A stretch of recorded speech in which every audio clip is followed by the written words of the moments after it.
ওই দেখ টেকো যাচ্ছে। দেখ দেখ কেমন দেখা যাচ্ছে, দেখ না দেখ মাথাটা কেমন তেকুনা মার্কা। কাউকে দেখে উপহাস করা ভালো না, জানিস না তোরা? তোরা প্রতিদিন আমাকে দেখে কেন এমন করিস? আমার কিন্তু খুব খারাপ লাগে। ও মা, এই টাকে তো দেখি আবার খারাপও লাগে। তা টেকো মশাই, তোর যদি এতই খারাপ লাগে তাহলে মাথায় চুল গজিয়ে নিয়ে আয় না। আমি আর কোনোদিনও স্কুলে আসবো না।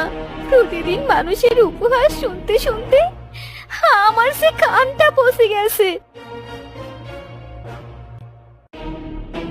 আল্লাহ, সবাই তো আমাকে দেখে উপহাস করে, তুমি তো সবই পারো আল্লাহ। আমার মাথায় সবার মতো চুল দাও না। বাবা, আমি আর স্কুলে যাব না। কাল থেকে তোমার সাথে খেতে কাজ করতে যাব। কেন? আমার লক্ষ্মী মাটার কি হয়েছে? কাঁদছো কেন মা? দেখো না বাবা, স্কুলে যাবার সময় আমাকে দেখে সবাই আমাকে টেকো বলে খেপায়। আমার খুব খারাপ লাগে বাবা। কাঁদিস না রে মা, কেঁদে আর কি করবি? তুই কাল থেকে মাথায় ওড়না দিয়ে স্কুলে যাস।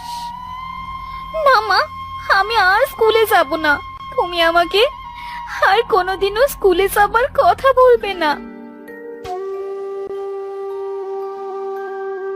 কি যে করি মেয়েটাকে নিয়ে? মেয়েটাকে তো খেলায়ও কেউ নিতে চায় না। যার কাছে যায় সেই মেয়েটাকে আমার দূর দূর করে।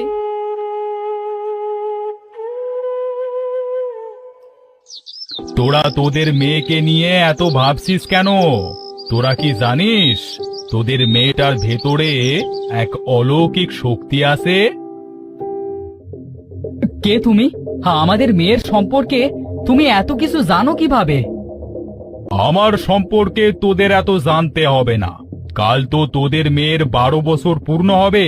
কালকের পর থেকে তোদের মেয়ের ভেতরে সেই অলৌকিক ক্ষমতাটা দেখতে পাবি। আপনি আমাদের মেয়ে সম্পর্কে এত কিছু বলছেন?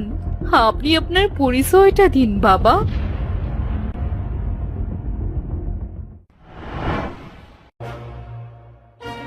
বিনা, কি হলো রে মা? হাবুদের বাড়ি অত চিৎকার চেঁচামেচি কেন হচ্ছে? জানি না তো মা, চলো তো গিয়ে দেখি। হাবু তো একটু আগে পুকুর পাড়ে গরু বাঁধতে এসেছিল।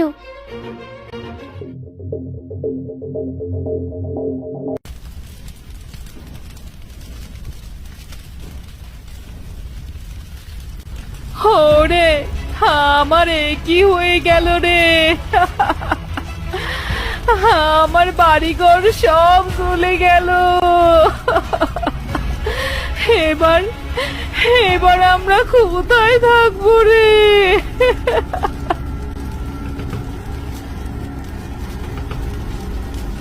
ওরে ওরে, তোরা আমার ঘরের আগুনটা নিভিয়ে দিয়ে যা।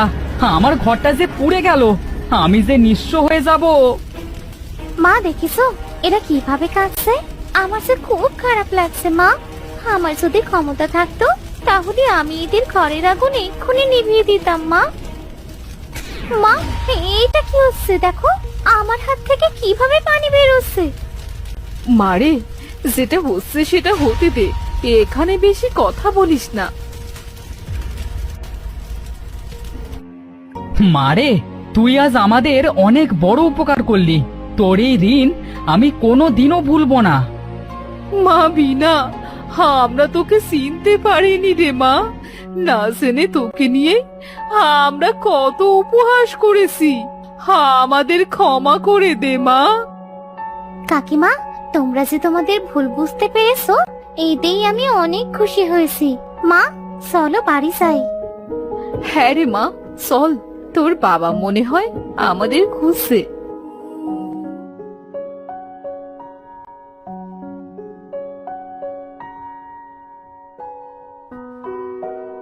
তোমরা আবার কোথায় গেছিলে? আমি তোমাদের খুঁজতেছিলাম। হাবুদের বাড়ি আগুন লেগে গিয়েছিল, তাই সেখানে গিয়েছিলাম। তোমার মেয়ে তো সে আগুন নেভালো।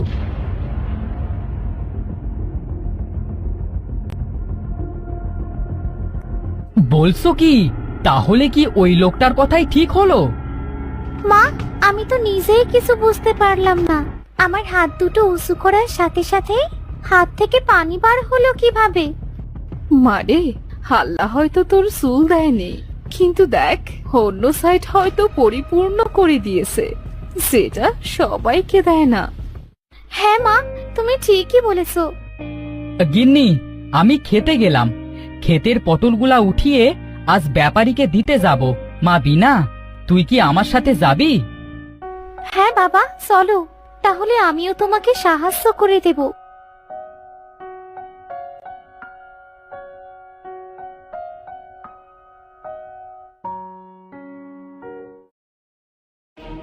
মিয়া, এই তোমার জন্য সেই কখন থেকে বসে আছি। হ্যাঁ, এই সকাল সকাল যেতে পারলে বেচা কেনাটা ভালো হয়। দেখো তো আজ কত বেলা হয়ে গেল। আমার বাবাকে বকো না কাকু, আমি 2 মিনিটে তোমার সব পটল তুলে দিচ্ছি।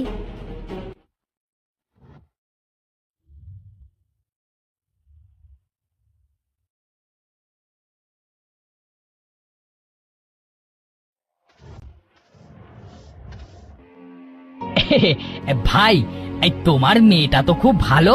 এক হাতে করে এত তাড়াতাড়ি সব পটল উঠিয়ে দিল। তা যা বলেছো ভাই, আমার মেয়েটা খুব লক্ষ্মী। আমার মেয়েটার জন্য দোয়া করো। অনেক বড় হও মা, তুমি আজ আমার অনেক উপকার করলে।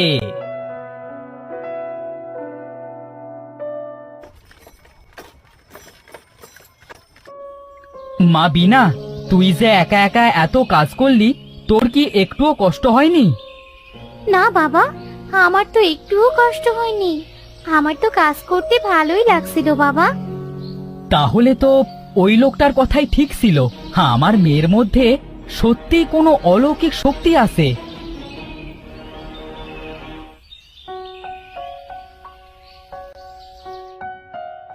বাবা, আমরা বাড়িতে চলে এসেছি। মা, ও মা, কোথায় তুমি?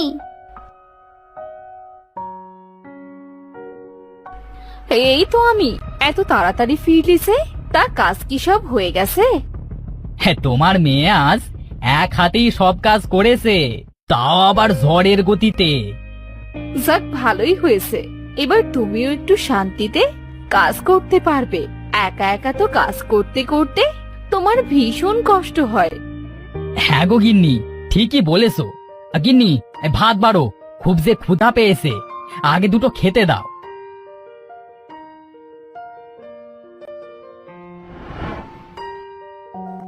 বিনা মা, দুপুর যে হয়ে এলো, গোসল করে এসে খেয়ে নে মা। হ্যাঁ মা, যাচ্ছি।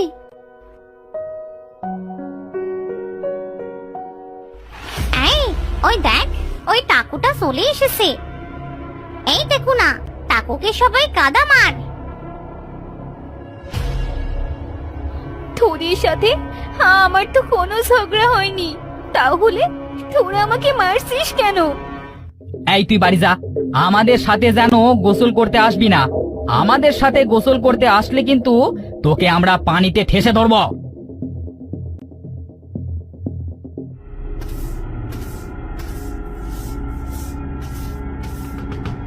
কি হয়েছে রে মা, কাঁদছিস কেন? মা, ওরা আমাকে পানিতে নামতে দেয়নি, বলেছে আমি পানিতে নামলে আমাকে ঠেসে ধরবে। আমাকে কেউ ভালোবাসে না মা। বিনা মা, বাড়ি ফিরে আয়, ওইদিকে আর কখনো যাস না। মেয়েটাকে নিয়ে এসে কি করি, আমার আর ভাল লাগে না। ফিরবো না, আর বাড়ি ফিরবো না। দু চোখ সেদিকে যায়, আমি সেই দিকেই চলে যাব। থাকবো না, আর থাকবো না মানুষের ভেতরে। কেউ আমাকে বাঁচাও, আমি মরে গেলাম। কেউ কি আসো আশেপাশে? বাঁচাও আমায়, বাঁচাও। কি হয়েছে দাদু, তুমি কাঁদছো কেন? দাদু ভাই, আমি যে পড়ে গেছি। পড়ে গিয়ে মনে হচ্ছে পাটা বুঝি ভেঙে গেল। দাঁড়াও দাদু, আমি তোমার পা এক্ষুনি ভালো করে দিচ্ছি। হ্যাঁ, তোমার হাতে তো দেখছি বেশ জাদু আছে। আমার পাটা তো ভালো হয়ে গেল। সত্যি বলছো দাদু, তোমার পা ভালো হয়ে গেছে? হ্যাঁ রে দাদু, তোর মনটা অনেক ভালো বুঝলি। দোয়া করি আল্লাহ তোর মনের আশা পূরণ করুক। ভালো হয়ে কি হবে দাদু? আমি সুরহীন বলে কেউ আমাকে ভালোবাসে না, সবাই আমাকে নিয়ে উপহাস করে দাদু। হে কি, আমার মাথায় এত চুল এলো কিভাবে? এই চুল আমি তোকে খুশি হয়ে দিলাম। আমি তো তোকে পরীক্ষা করে দেখলাম তুই অনেক ভালো মনে, সবাইকে এভাবে সাহায্য করিস। কিন্তু তুমি কি দাদু? আমি কে সেটা তোকে জানতে হবে না। শুধু জেনে রাখ, তোর এই চুলহীন মাথায় চুল দেবার উদ্দেশ্যে তোর সাথে আমার দেখা।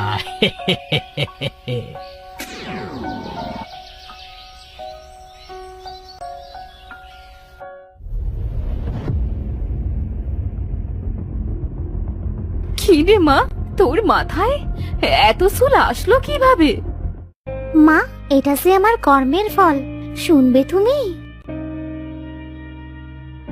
মারে, এবার তোকে আর মানুষের কথা শুনতে হবে না রে মা। হ্যাঁ মা, এবার আমি সবার সামনে যেতে পারবো, কেউ আমাকে দেখে আর হাসবে না মা। মারে, তোর খুশি দেখে আমরা এবার স্বস্তির নিঃশ্বাস ফেললাম। তোর কষ্ট দেখলে আমাদের যে আর ভালো লাগে না। তোমরা আর দুঃখ করো না তো। মা, এবার আমাকে খেতে দাও মা, পেটে যে খুব খিদে লেগেছে। চল মা, তোর জন্য দুপুরে যে আমিও না খেয়ে আসি।